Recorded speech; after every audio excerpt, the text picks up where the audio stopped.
Well, hello everybody. Welcome to season 3, episode 1 of Office Hours Arbitrage. I'm pretty stoked because I didn't think I'd make it to season 3. Not gonna lie, but I get a bunch of people who hang out with me, and they're my friends now, and I'm really appreciative. Also, now we're streaming live to the Twitch fam, so I selected a super cool backdrop because I have a special guest today, who, to me, like his fame is that he's a top user in the tournament and his model is often better than mine, and so I'm constantly chasing his performance. But other people think he's cool because he works for NASA JPL. So I'm a little biased because I'm a finance bro, and I think that winning in the tournament is far cooler. But I digress. You know what? NASA's awesome. I grew up in South Florida, and we would go outside and watch the shuttle launches for fire drills in elementary schools. So they would purposely do that so we could watch the shuttle go off. So I'm just super excited. This is amazing. So HB, welcome to your first appearance on Office Hours Arbitrage. Yeah, thanks for having me. And thanks for adjusting the schedule to be able to have me. Oh, no, I'm very, very happy to do so. I should have done this a long time ago, but in fact, it worked out perfectly because now we can have a lot more people hang out with us since we're broadcasting on Twitch, which is super fun. Yeah. HB, I've got some questions for you, if that's okay. Of course. Where do you live? Where in the world in which we call home do you live? So I live in Los Angeles, which is where JPL is located. It's affiliated with Caltech. I grew up in LA and in North Hollywood, and now I live in kind of the Glendale area. It's sort of a little bit closer to JPL. And I went to Caltech for grad school, and I've been in LA most of my life. Okay, so you're a Cali boy. Got it. Mm-hmm. Yep. Okay. Why didn't you come to Cape Canaveral? Because nothing that I've built has launched from Cape Canaveral yet. Yes. So stuff that I've built has launched from Vandenberg here and from Virginia.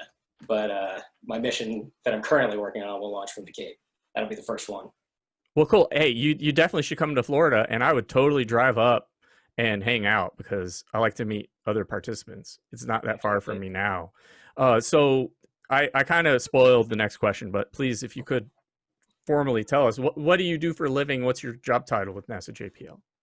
Yeah, so I work on the Europa Clipper mission, and I'm on the project systems engineering team, so I can explain what that is. But my official title is that I'm the deputy phase lead for the science tour, which is a bunch of relatively meaningless words. But so project systems engineers, we ensure that kind of the spacecraft we build is built to accomplish the mission in the end. So we make sure there are two things. We make sure that the spacecraft is built right and that we've built the right spacecraft. So those are two different aspects of kind of the design oversight that we have to do, but we're not designing any one box or any one instrument or that kind of thing. We're making sure that everything comes together, plays nicely together as a unified spacecraft, and then overall the spacecraft does what we intend it to do. And so my role in particular, I'm focused on the science tour phase. So I can talk a lot more about Clipper, but when we get to Jupiter, we have all of these science requirements and all of these science goals. And so I need to make sure that the thing we're building is actually going to be able to accomplish that. And so, one of my... Oh, please go on. Please go on. I was just thinking out loud. Yeah. I'll just give the overview of Europa Clipper first so people have the context. Europa is one of Jupiter's 4 biggest moons discovered by Galileo in the 1600s. He saw it with his rudimentary telescope, and you can see it if you just get binoculars, even, and look at Jupiter. And turns out it has more water on it than Earth, but it's about the size of our moon. And it has a crust of ice that we don't know exactly how thick it is, but it's between 3 kilometers and 30 kilometers over a liquid saltwater ocean that has more water on it than Earth, and like I said, and then a rocky core in the center. And so we don't know all that much about it yet, but it potentially could be the most habitable place in the solar system besides Earth. So our mission is going to go and investigate whether or not the ocean itself could be habitable. That's amazing. So I was just going to say, you're like making sure all these things interact. I don't know if this is true. Maybe you can kind of let me know, but I heard a famous story that there's a mission fail because they forgot to convert from metric to standard or vice versa. So I assume that you've sorted that out ahead of time. Yeah, it was a little more subtle than just the units, but it did come down to they were expecting it to be one unit and it was another. It was actually pretty subtle. It was a mission that JPL was managing that was being sent to Mars, and it had a solar panel just coming out one side. It only had one solar array, which made it asymmetrical when it was looking at the solar wind. So just the particles coming off the sun impart pressure on everything, and so they turn the spacecraft. And every time it turns a little bit, your thrusters fire a tiny bit to compensate for that. And that adds up to slowly changing your velocity, just barely, but enough that the people designing the trajectory from Earth to Mars have to compensate for it. The spacecraft was built by Lockheed Martin, and they were reporting the numbers of times these thrusters were firing in a file that they hilariously now titled smallforces.txt. And didn't put units on it, didn't have any information in there. They were sending that over to JPL, who was then factoring it into their trajectory calculations. They were expecting it to be one unit, it was in another unit, and so every time they were trying to correct these in their trajectory design, they were slightly missing, and then by the time we got to Mars, we actually don't know if we hit Mars or weren't in the right spot to do our burn to put us into orbit, but one way or another, we lost the spacecraft after that. A little bit more subtle, but it did come down to it. So what you're saying is you should document all the things. Yeah, and that's definitely part of my job as a system engineer. Yes, so document all the things. I'm just going to let that hang out there because the people whom I'm referring to know exactly why I said that. So thank you, thank you. That's really cool, but I'm curious, what compelled you to pursue this current position? Well, so let's see, after I finished at Caltech, it's kind of, for the people who got aerospace PhDs, it's kind of a natural fit to just go. We're still Caltech employees even. And so that's what I was planning on doing. That's what I was planning on doing as I finished up grad school. At the very end, after I defended my thesis and everything, I got a call from a friend who I went to college with who was doing a startup that was building small CubeSats to do data relay. And so I actually put my plans on hold to go to JPL, and I worked there for a year, basically designing, coming up with the concept and designing these shoebox-sized communication satellites. That's awesome. For a year, yeah, and the startup's still doing well. They're based in Boston, so I was going back and forth from LA to Boston for a while. Oh, that's a fun flight. Yeah, when it came time to actually put a little spacecraft together, we didn't want to move to Boston. My wife was already working at JPL, and so then I swapped over. But I still advised the startup. So it was a little bit of I was always kind of expecting to end up at JPL, but it was a little bit of a circuitous path. And I've definitely been interested in space stuff for a long time. Obviously, I'm still planning on. I applied to this most recent call of astronaut applications. Still waiting to hear back. They got delayed because of COVID. I'm rooting for you, bro. Me and 16,000 other people right now. Well, I'm rooting for you because I think that'd be super dope. I would just say, you talk about a circuitous path. Each step of the journey is the journey, my friend. So just embrace that as it comes. So you've talked a lot about some really cool science stuff, but I'm curious, what do you do for fun here on planet Earth? Or do you just like do space stuff all the time? No. I mean, my biggest hobbies are, Numerai is a hobby. So I treat Numerai like a hobby. That's definitely one of I haven't spent quite as much time on it recently because we bought a house in April. It shows, my friend. It shows because your leaderboard rank has tanked. I know. I have guesses why. When we get to the Numerai section, I'll tell you why. But yeah, we bought a house in April, so pretty much all congratulations. my free time has been housework and yard work and that kind of stuff. Understood. I think my rank is tanking too because I am trying to devote some time to my dissertation, and that is going spectacularly poorly. Yeah. So I feel you. I'm glad I was done with the dissertation by the time I found Numerai. Okay, so you do Numerai for fun. You bought a house because you're doing housework, but that doesn't. I'm sorry, that doesn't sound very fun. What do you do for fun? I do find that stuff fun, but the other stuff is kind of the normal video games. Okay. TV. We got a gamer. All right. I know you're in good company with this lot. There's quite a few gamers involved. Jason, if he'll bless us with his hair, I'm sure he'll probably take you on some of those games as well. So I have another question. This is probably related. On a scale of 1 to 10, how weird are you? I don't think I'm that weird, unfortunately. I think I'd probably be better off, more respected at JPL if I were weirder. They Okay. actually do really value weirdness. So I mean, I think I'd be on a better career trajectory the weirder I am. So I I think got that I got to find some inner weirdness. the academic people that I hang with would just call that intellectual diversity Hmm. rather They than definitely value that. weirdness. Yes. So I have another question. What are you not very good at? Hmm. Um, I'm not great at languages. I think that's always kind of, I'm good at programming languages, but not good at speaking foreign languages. That was a pretty common one. You might be American. Yeah, exactly. Yeah, unfortunately didn't grow up bilingual. No, me neither. Yeah. Yeah, I would say languages are pretty tough, but like it depends on how much time I spend around people who speak Spanish. I can actually pick up conversations if I Yep. get engrossed in it enough. Especially in South Florida, it's almost the official second language of Florida. But I digress because this isn't about me. It's about you and your cool stuff. So I have a fun question to ask you. If you could have a billboard with anything on it, what would it be and why? Yeah.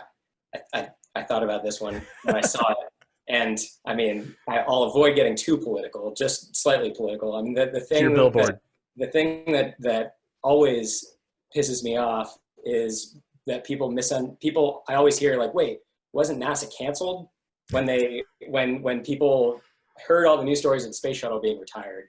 People Right. just associated that with NASA being canceled. So I just put a big billboard that's like, NASA was not canceled, and have like nasa.gov, and point people to all the ridiculously amazing things that happen because we retired the space shuttle. I mean, also the Precisely. space shuttle was so expensive and so dangerous. Like the space shuttle killed 2 crews. No other vehicle ever killed crews in flight. So I for one am very happy that we retired the space shuttle. Now we're launching people on SpaceX rockets. We got Boeing ones coming up. I've And got a Dragon mission patch from Commercial DM2. Resupply 4. Oh, nice. So I was a NASA social guest Oh, awesome. on the Cape here. I guess I should hold it a little closer. So this is an earned mission badge because I was technically, they say I was part of the mission. I think they're just being nice. So I totally agree. Like, again, being in South Florida, NASA is like the coolest thing ever. I went to space camp as a kid, and I've always, always, always been a huge, huge fan of NASA. Nice. And so going and watching a launch in person blew my mind. It's the most amazing thing ever. And so you have got to go to the Cape. And then I must request that you invite me as your guest so that I can go on the causeway, because it's by far the number one coolest thing I've done in my entire life. Sounds and I'm good, not man. kidding. It's incredible. Just Clipper's going to launch in 2024. I don't care where I am in the world. I'll come back. And because they often fail to launch, like it happens all the time. Like I know because I'm close. I will stay as long as it takes till that sucker goes. Scrub the launch. Delay the launch. That's a promise. The launches usually work. They don't usually fail. You're right. I used the wrong terminology. My apologies for the lack of domain propriety there. But yes, in fact, just a scrubbed launch. It's very common. We have thunderstorms and lightning in the area, and they got any boats that are downrange will cause a scrub. It's super annoying. Anyway, I'm just saying, please. I'll put that on the billboard. I'll put NASA was not canceled and launches often scrub. Yes, often. So anyway, that's our get to know you piece. But let's talk about the tournament, because that's what I'm interested in. That's like what I teach my undergrads how to participate. And I think machine learning is really important as a skill set for everybody to learn, regardless of their domain. So, but specific to Numerai, they give us clean data, and I think it's an amazing data set. It always evolves. You think you have a good model, and then the regime shifts, and you have to adjust. But when did you start participating in the tournament? So I started, I think it was February 2016. And dang, you beat me. Maybe it was 2017. Yeah, it was February 2017. Oh. I knew I wasn't earlier than most people. Got it, coach. So yeah, I was up in the Bay for a conference when I was working at the startup, and I was driving around and constantly seeing all those Waymo cars driving themselves. And so I was like, all right, I need some way to learn machine learning. I need to get enough fluent so that I understand what's going on in this clearly new technology. Yeah. But I wasn't interested in all the image processing stuff or anything like that because I'm a linear algebra math kind of guy.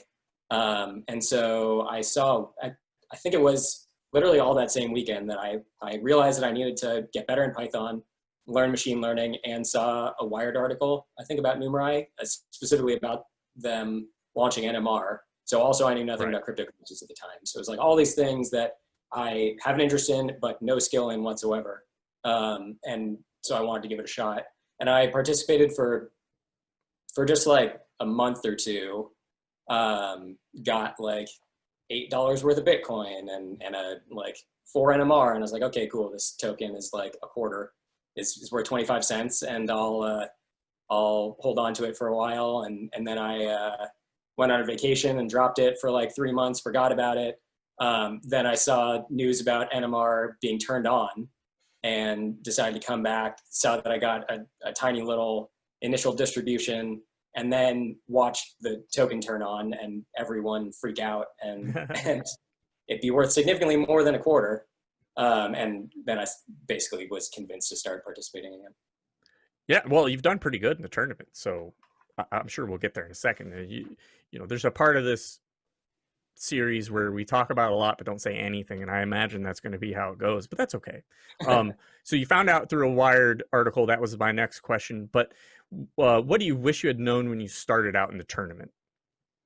I guess I wish that had I known that everything would continue for this long. I mean, it was such an uncertain, cryptocurrencies in general, let alone a hedge fund based on all that was uncertain. Had I just known that it would even just continue to exist and continue to be this well invested in by the team for this long, I would have gone all in sooner. And I've always just kind of like held back and hedged just a slight bit in how much I'm staking and all that. But I wish I had just always gone all in because the team is obviously awesome. And full tilt. So committed to this thing working that there's really like the risks I was worried about of things just kind of going belly up at some point there's just that was never a reality. That was never a realistic worry. So I should have been concerned about the things that I had control over and not been concerned about things I don't. Yeah, there it is. So yeah, I like that. What do you think is the number one reason that people quit?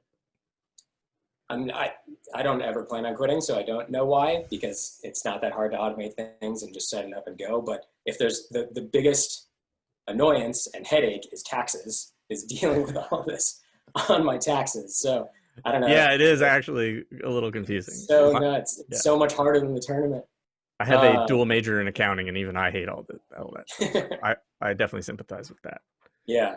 So I don't know. I mean, if it's just like there's not much that anybody can do about it, but the IRS is the biggest the biggest hurdle for me. Two certainties in life: death and taxes. So yep, that makes sense. That one of those would be a problem. So this is probably the meat and potatoes of the whole thing. What are your top 3 tips for the tournament? Yeah, I guess I'll frame it as my philosophies for how I have approached my models in the past and how I've done it more recently and what I've learned and everything. So for a while, so originally I just kind of like threw the kitchen sink at it and just tried everything, bundled it all together and threw it out there. And it actually worked pretty well. And especially when we were only allowed 1 model and then only allowed 3 models, there just wasn't, there were only so many tests that you could be doing. And so I just kind of like threw it all in and hoped it worked. And that actually did work pretty well. And then thinking deeper about it and how to get better performance, I don't think there's any reason to expect all of the past data to be reflective of the future. There are definitely pieces of the past that aren't going to reflect things that are happening, and there's times in the future that are going to be just completely unrepresented in the data. Yep. So I've spent a lot of time and wasted a lot of time trying to figure out how to get at the useful pieces of the training data and how to leave out stuff that's not useful. And I've read Bohr's post about clustering, and I definitely do a bunch of clustering to try to find the useful bits, or at least to find different types of bits.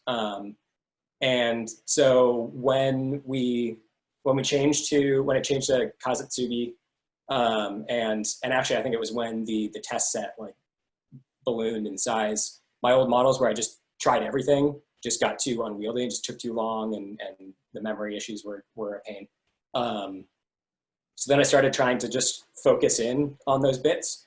And now with 10 models, it's a lot easier to kind of test everything. And so I think I'm making a lot of progress more quickly, but you can see from my newer models that I'm mostly trying to find different pieces and different approaches, different algorithms that allow me to get a bunch of ideally uncorrelated types of predictions. And then the next step and the hard step is figuring out how and when to combine them together and that kind of thing. So that's my approach, and maybe there's some tips in that. No, there is. So I'm going to try to synthesize some of that into like 3 things. So one is to kind of sniff out and find useful data by clustering potentially on eras. And then 2, deploy models on those identified clusters to sniff out where you feel the most value is earned in a given time period. And then 3, stake on those performant time periods. And I'll probably add a 3-point B is like be patient. Yeah, be patient in your conclusions about the eras, but also don't be afraid to capitalize when something is working.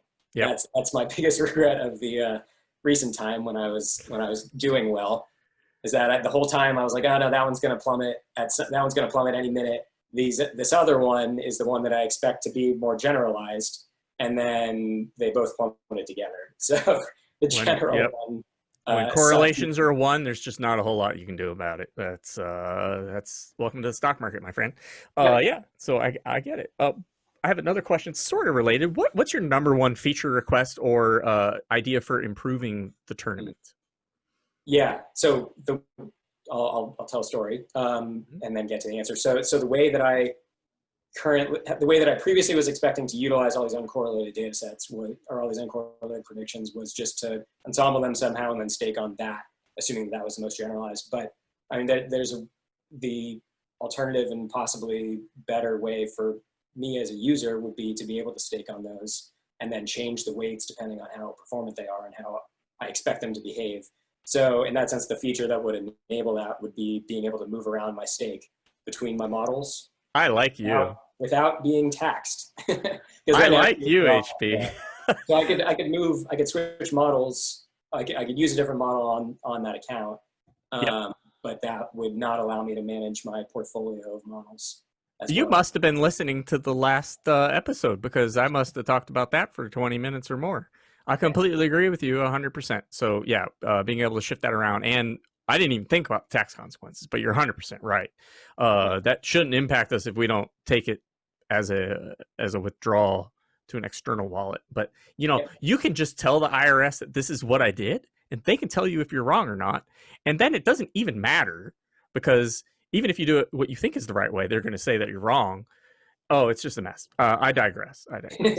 This one's really controversial and always trips people up. Who's your favorite team member? Yeah. Luckily I was warned because this question was on your list. So I'm going to exclude all the people that I've met, because obviously they're the best. So nice.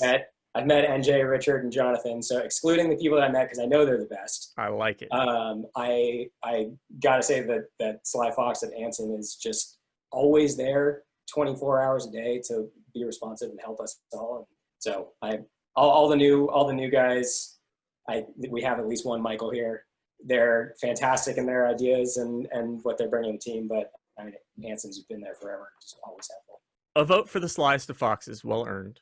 I hope you do get to meet him. He's a super cool dude. Yeah, I like him a lot. So Anson's your favorite team member, but I doubt he's giving you new models or ideas for models. Where do you get your new ideas for modeling this data set? That's a good question. I'd like to think that I've embraced the Numerai on the weekend philosophy, so I don't spend all that much time coming up with new ideas, and I have been really patient recently. So I've just been kind of letting things go, even if they haven't been working. But I in my original attempt at dumping everything into it, like 2 years ago. I think I've basically covered all the different algorithms available out there in public libraries and tried them all and stacked them all and ensembled them all. So I think I have all of the tools are in there. And so I basically just go and draw from that when I want to try something else that I haven't actually seen how it worked or been patient enough to give it a shot. So you're saying you keep good notes and you don't overwrite pre-existing code. I think that's smart. Yeah. That way you can harvest. Have a lot of code stored. Yeah, you can harvest from your own stuff. I think that's pretty smart. I mean, that's highly advised. That's what I started doing at least this weekend. Going back to my previous whiteboard notes and previous models and all those kinds of things to try to salvage the burning wreckage that are my models right now. Hey, we're all burning, my friend. We're hoping that 225 was the bottom, but we'll see. Hey, what are you working on now for the tournament? I'm trying to figure out how to, I guess I'm trying to stack some of my previous models and figure out how to do that in a way that doesn't have leaks and all that. And trying to get a bit more fancy in order to target MMC. Yeah. Because I know that some of my old ones had better MMC, and now my MMC is basically just tracking my core in the way that I have pretty simple. Most of them are really simple models focused on particular clusters, that kind of thing, in order for me to kind of pick and choose and figure out where the signal is. And so those are not very good for MMC. So I'm starting to get focused on MMC. I kind of feel like, I don't know, I get the sense that my models aren't very good in the test set, because every time Numerai tries to make a change, every time they introduce a new feature, it always just looks horrible for mine. So I feel like they're always trying to correct how crappy my models actually are. Yes, HB, they are changing the tournament just to communicate with you and your modeling techniques. Yes, that's 100% true. Based on how crappy I did at the beginning of Kazutsugi and how crappy my MMC was when I turned it on, it definitely feels that way. It's definitely 100% targeted to communicate with you. It makes sense because you're using NASA supercomputers to solve the most difficult machine learning tournament in the world. I'm definitely not, and that would probably be one of the few ways to be fired. So I'm only using my own. Hey, NASA, I was just kidding. I don't suspect he's doing that at all. The space station's fine. It's not going to drop out of orbit because he's running GPUs on full tilt. I do. So I guess I didn't talk to bring it back to the work stuff. I actually talk about my my probabilistic assessments and all that. And I do get to use some awesome clusters to do those simulations to get probabilities of the Clipper mission succeeding. So when I basically get asked to generate some statistics about new trajectories whenever we create a new Europa Clipper mission plan, and I run for about a week on a cluster that has thousands of cores of JPL, and I end up simulating the Europa Clipper mission from start to finish with all these different fault timelines, with all these different recovery strategies and all that. What's the confidence interval on that? It's got to be really far out in the tails. Yeah, if I only run, if I simulate the tour 1,000 times for a case, then our likelihood of success, I can bound it to within a few percent. A handful of percent, but really the goal is to get it to enough detail that you can see how your design decisions will affect the probability, not to actually get a specific number. No one's making a decision on whether or not the likelihood of success of this science goal is 93.1 or 93.2. They just want to know, if I implement this type of behavior, or if I add redundancy in this place on the spacecraft, does it bump me up in a noticeable way? Right. That makes sense. Supercomputers. The reason I asked that question is because I met a guy who did train design, and they needed to the company he was designing for needed to know that if they needed to do an emergency stop, that of 1 million simulations, less than 5 resulted in a derailment. Yeah. And that's that's what I meant. And I would imagine it's got to be even more precise than that when we're talking about going to freaking space.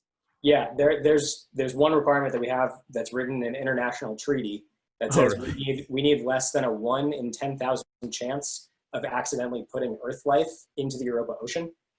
So international treaty that we have to adhere to the planetary protection laws that say that we can't accidentally put Earth life into Europa's ocean where it could possibly propagate.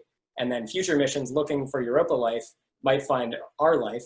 That's amazing. Europa life, or even worse, there might be Europa life, but our life is so aggressive that it overwhelms all the Europa life, and we kill the possibly only other existent life. We're invaders. We're invaders. Yeah, no, that makes perfect sense. So we do.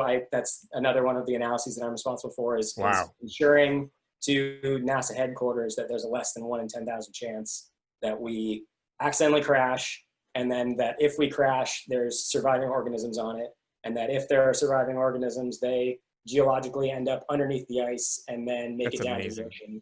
1 in 10,000 missions. I can't, like, all the eventualities to plan for. I can't even.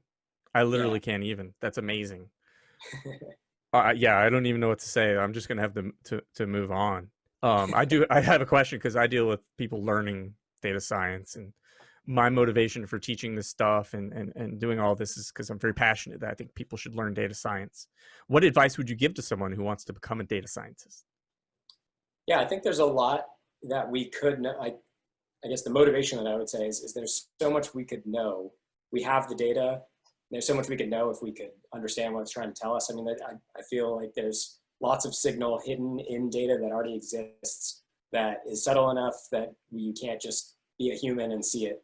And so it will revolutionize a lot of things. I mean, in addition to finance and all that, there's the medical applications and all of the other ways that it's going to just make our lives better in order to help progress in other areas. And then the advice that I would give, I mean, if you find, there's a lot of ways you can learn it because there's obviously infinite applications, and finding a way that's fun and maybe even a way that pays you to learn it is pretty motivating. So Numerai was very helpful in them providing the motivation to keep learning and get better and better at it. And I actually, so I started Numerai before I started at JPL. And when I interviewed at JPL, I put Numerai on my resume. And when I interviewed at JPL, I knew statistics and I knew probabilities and all that, but I did in the interview talk about participating in a data science hedge fund, and I ended up becoming the lead of these probabilistic analyses, probably because I definitely because of the experience that I had in Numerai, and probably because I told them about it and they let me do it because of this experience.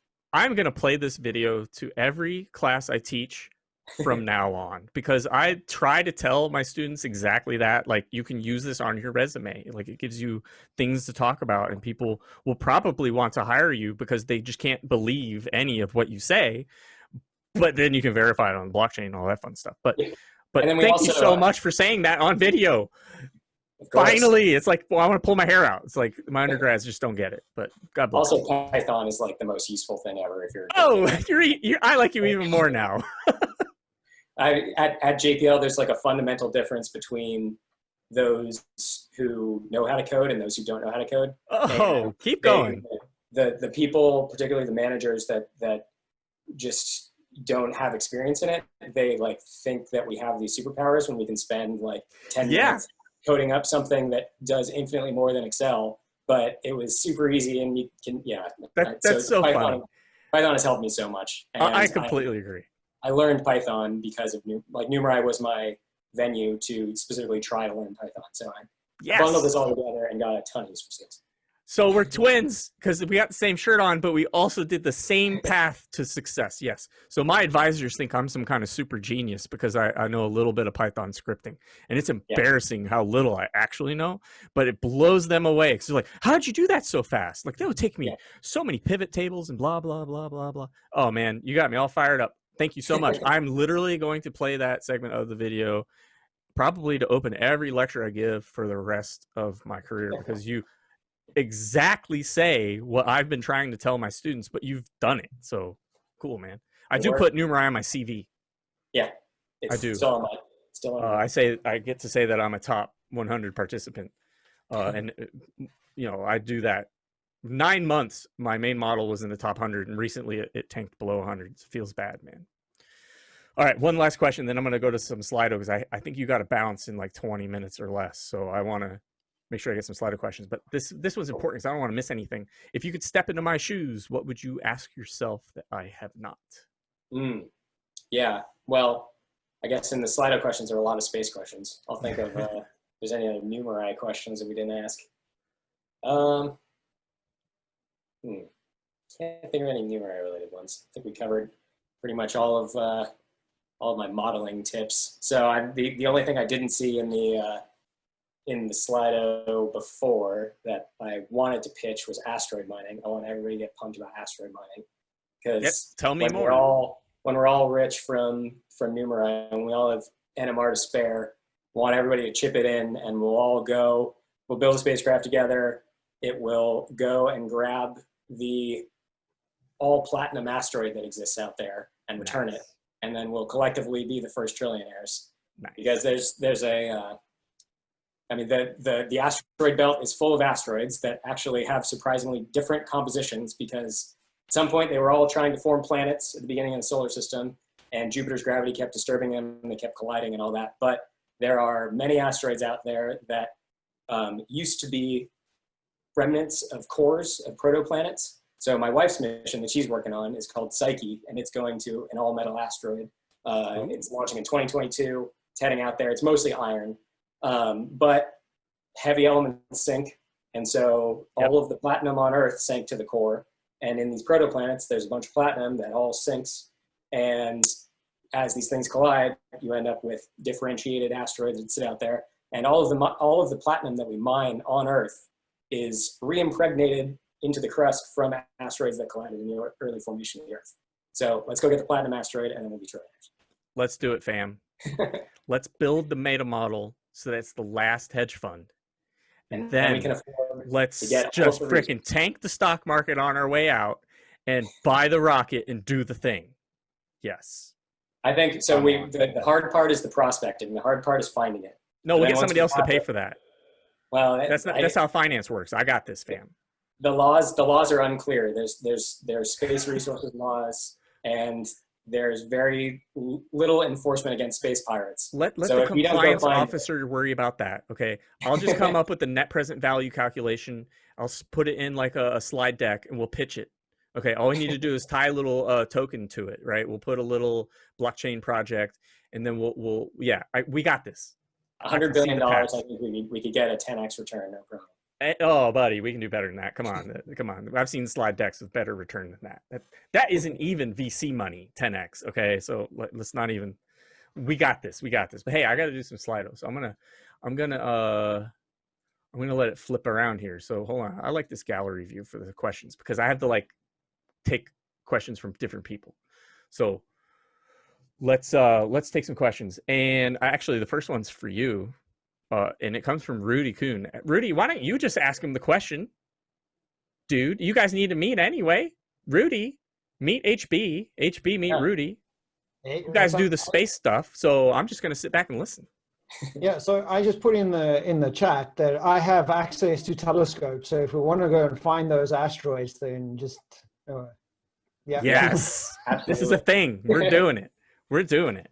We definitely need it. So you do exoplanet astronomy mostly, right? Yeah. That's awesome. Yeah. So we need the spectrometers to get the composition for these asteroids. Exactly. Yeah.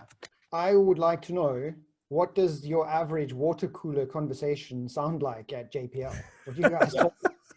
There's the stuff you would expect of like the typical Star Trek conversations. There's definitely all that. The coolest thing, and the thing that I try to eavesdrop on the most, is when people are talking about the other spacecraft that they're working on. So when, I'm 100% on Clipper, but there's some people that are half Clipper, half this Mars rover, half that Mars rover, half this other Jupiter mission. And so hearing what's going on with the other spacecraft, and particularly hearing about all the things that go wrong on the other spacecraft, is both useful in figuring out how things are going to go wrong on our missions, and then also just interesting. Like we have this lander on Mars currently called InSight. So we have the Curiosity rover that's going. JPL manages all these missions. The Curiosity rover that's still going. The Perseverance rover is on its way. That NJ and Richard and Jonathan saw being built a few years ago. And we also have this lander that's currently sitting on Mars called InSight. It has a seismometer to measure Mars quakes, and also has this probe that was trying to bury itself deep into Mars. And turned out there was a crust on the surface that they knew it was a possibility, but they can orbit tell what fraction of Mars has that type of soil, and they were expecting it to be a low likelihood that it was that kind of soil. Turns out it was, and so this probe, they've spent the last like year and a half trying to get this probe to actually bury, and they were using the robot arm in all kinds of ways. So hearing the progress and the ways they were trying to troubleshoot this instrument on Mars, getting like the day-to-day of what's going on the planet is nuts, and definitely only happens at JPL. You spoke about it at the beginning quite a lot, but the question was, tell us a little bit more about the Europa Clipper mission and the search for life outside of the Earth, basically. Yeah.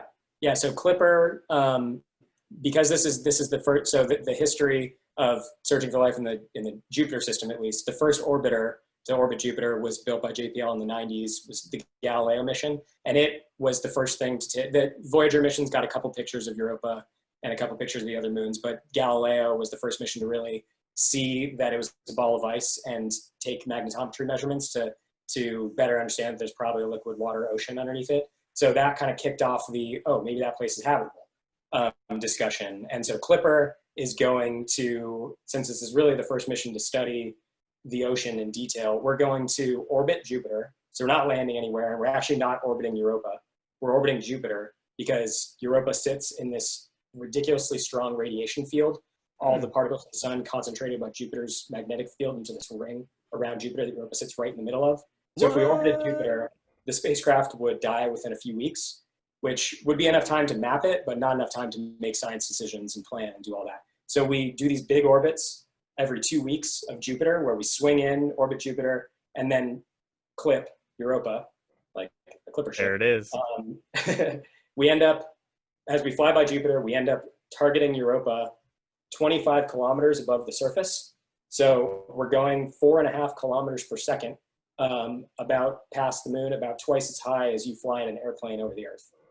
So there's no atmosphere, so we just skim the surface, and we have all kinds of instruments like radars, every type of imager in the whole spectrum, and all these spectrometers, mass spectrometers and UV and infrared spectrometers to measure the composition and everything. And so the science goals are to confirm the ocean, figure out its salinity and composition, and determine whether or not it has the building blocks for life in the ocean underneath. So our mission is the precursor to, assuming that we show that Europa is actually as interesting as we thought it was, then there'll be a follow-on lander that's already being planned that'll land on the surface, scoop samples, dig a little bit, but only just like this deep under the ice. And then if that continues to show something cool, then we got to plan the submarine that melts through the ice and gets down. But HB, why not just go all in and try? Because the taxpayers get really angry, spend $20 billion, and then figure out that you were wrong about whether or not it was scientifically interesting. But we pay for meteorology, and they get it wrong literally every single day, yet we tune in every single day. It's pretty high profile. But actually, the priorities are set by the National Academy of Sciences once a decade in the decadal survey. So the decadal survey said, do the Europa Clipper, get the science that the Europa Clipper mission will return, but they got to be sure that they spread the money out between all the other interesting science questions. So they can't go all in on one thing just yet. So we got to prove it's interesting so that we don't waste the time and money for all the other scientists. These projects take like 20 years, so you got to be sure before you commit. All right, that makes sense. I guess I'll be happy with that, I suppose. There's a question from an anonymous person that is asking if there are any similarities in the data that you work on compared to what you found in the Numerai data set. There's definitely lessons to be learned from both, but most of what we do for work, what I do is mostly phenomenological modeling, like the physics modeling, the trajectory propagation and the uncertainties around that, and then even for the planetary protection stuff, we got to model the geological uncertainty to try to figure out if we crash, how likely is it that our hardware ends up below the surface, that kind of stuff. So there isn't as much data that we're looking for a signal necessarily. Most of the time, we're just generating a simulation and doing that kind of thing. But in the statistical analysis, there's definitely, I've learned a lot about quantifying uncertainties and that kind of thing. And being able to understand the Numerai data set has definitely made me able to communicate the statistics and the likelihoods and probabilities about my work to the rest of the community at JPL better than I think I would have otherwise. Cool. So that ties in kind of the next question too. Bohr is asking, can you tell me more about your work, specifically the probabilistic risk assessment part? And do you translate part of that to your Numerai models? That was his question. See, I don't think anything has flowed backwards. I think the Numerai problems are, I would say, harder. Numerai is a harder problem, but in my JPL work, there's more uncertainty. Like there are more unknowns. So Awesome. in Numerai, we get all this data and there's barely any signal. In my work at JPL, there's a ton of assumptions and stuff that we need to make in order to move forward, and we just make conservative assumptions generally. To give a bit more detail about the risk assessments, so I've talked about the likelihood of achieving our science goals and the likelihood of accidentally contaminating the Europa Ocean. We also do a probabilistic assessment of our likelihood of completing the Jupiter orbit insertion burn. So we get launched by the rocket and we're hurtling very quickly at Jupiter, and we actually have to stop. We have to slow down in order to get ourselves into Jupiter orbit. And that's a big, long burn that we need to change our velocity by hundreds of meters per second. So we got to slow down a lot. And that's the one event besides the launch that we have no backup opportunity for in the whole mission. So that's the one critical event. And so we look at the likelihood of achieving that critical event, and it's good.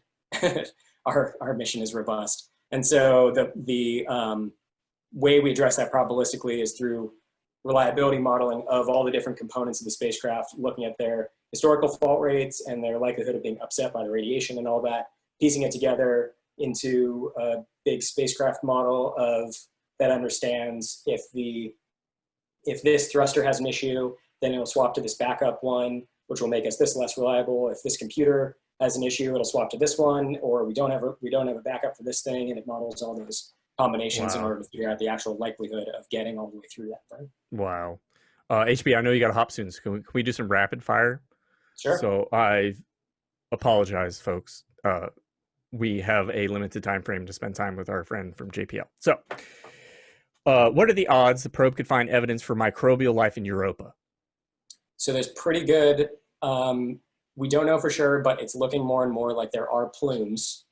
Like you can imagine them as really light geysers coming out of Europa that do spew stuff out into Jupiter's orbit around it. We've seen plumes at Enceladus, Saturn's moon, and we've flown through them with a different mission. But there are probably plumes at Europa. It looks like it. And if there are, we will definitely try to fly through them. And we have mass spectrometers sensitive enough to at least say for sure that there are organic materials. And if we found the right organic materials, that would be strong evidence that there might be some kind of organic activity that would then we wouldn't be able to say for sure. No matter what, our mission wouldn't be able to say 100% sure, but we would definitely put some damn good evidence suggesting that there's a lot of reason to go and look deeper. So hopefully there are plumes, hopefully we fly through them, and hopefully we see something cool. Carl Sagan or Neil deGrasse Tyson? Carl Sagan, but maybe that's only because he never had a Twitter. Would you go to space if you ever had the chance, even if it's just suborbital? Well, I applied. So I wouldn't go. I applied to be an astronaut. I would absolutely go in that context. I wouldn't pay. Is there a large black monolith on Europa? We have a bunch of large black monoliths in our office. We bring them to different reviews, and it travels the country actually to these when the project scientists get together like once or twice a year. It travels the country, and we have UV markers that everybody signs. So nice. We're supplying our own giant black monoliths. How likely is it that there's liquid oxygenated water beneath the surface of Europa that would be conducive to forming life? It is almost certain that there's liquid saltwater ocean under the ice. Wow. It is likely that there's some kind, since it has a rocky core, and it's Jupiter's gravity and the slight perturbations in Europa's orbit that's generating the heat that melts the ocean. Those same tidal forces would also likely keep the core hot, which probably means there's some kind of geological activity like hydrothermal vents. And on Earth, where we have interfaces between hydrothermal vents and liquid saltwater oceans, we get life completely independent from the life on the surface. Right. And so it is definitely possible that the same mechanisms could be working on Europa. Yeah, extremophiles, I think, is what the term is. I didn't study biology. I studied social science, but I think that's the right term. Sure. Douglas Adams or Arthur C. Clarke? I suck at reading. But one of our kind of lead engineers at JPL, he's like the guy that you have an issue, he gives clarity on basically everything. He's great. He wrote some books with Arthur C. Clarke, actually. So he is both like the most important engineer at JPL currently and an Arthur C. Clarke colleague. So I'm going to go with Arthur C. Clarke only because of his loose ties to JPL. Makes sense. There's a comment, I'm not sure, but it's a question comment. So this person would love to see your views on the Cosmos series. Something that you loved in the Cosmos, a personal voyage, and then also the latest season, if you've seen them. Yeah, I've seen a bunch of the Carl Sagan ones, and those were great. And then I think I've only seen the first season of the Neil deGrasse Tyson ones. And I really liked how he framed, it was the Carl Sagan ones in the 70s was all about the existential issue, crisis at the time of nuclear warfare. Like he always brought things back around to, these are all the awesome things that we study that we know about the universe, but we could accidentally destroy ourselves at any minute. Like I liked how he always brought it to that. And then Neil deGrasse Tyson now does an equally good job of bringing it back around to the various ways we're currently destroying our planet.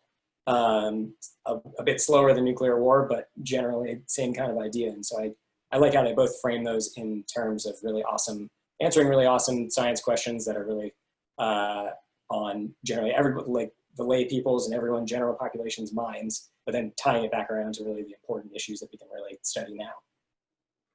Where would you like to go in time and space in the ship of the imagination? That's a good question. I like that. Yeah, I saw this one just as I was eating something before.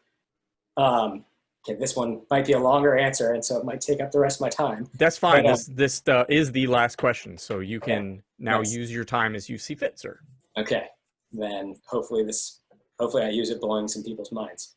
So it looks like the universe is going to continue to expand. Like it looks like the expansion is accelerating, and there won't be a big crunch like was the other hypothesis. There isn't going to be the inverse of the Big Bang. It's just going to keep expanding. And so 100 billion years from now, 200 billion years from now, there's likely going to be a time where at least every galaxy is separated from every other galaxy, maybe even every other star is separated from every other star if you wait long enough. And because the expansion is accelerating, it's not just going to be that they're too far away to see. It'll literally be that light cannot traverse the distance anymore between one and the other. So if you imagined you were an astronomer then, you could have the best telescope ever, and you would see nothing. And with the evidence you have, if you didn't have an understanding of what happened a few billion years ago, with the evidence you have, you wouldn't be able to understand the universe as we know it, because all you would see is your galaxy or maybe even just your solar system.